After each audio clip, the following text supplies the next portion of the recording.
Uyu mugabo afite ikibazo cy'uko mu gihe cyo kurangiza inkari zimucika zikajya mu gitsina cy'umugore, bamusaba gukora Kegel exercises, bakakubwira bati niba ugiye gukora igikorwa ujya kuri toilette banza unyare uruhago rwawe uruvide rube nta nkari zirimo, kubera yuko utari sûr ko zitari buze kuza koko mwegereza ikintu mushobora kwihanaguza bibaye ngombwa.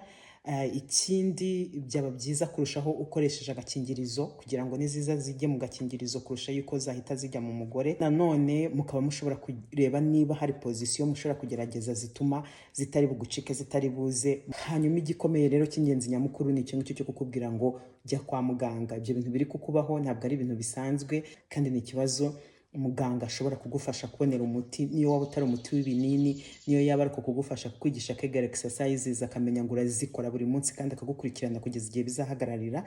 Ni ikintu kiba yagufashamo, ni ikintu kiba gikwiye kukujyana kwa muganga.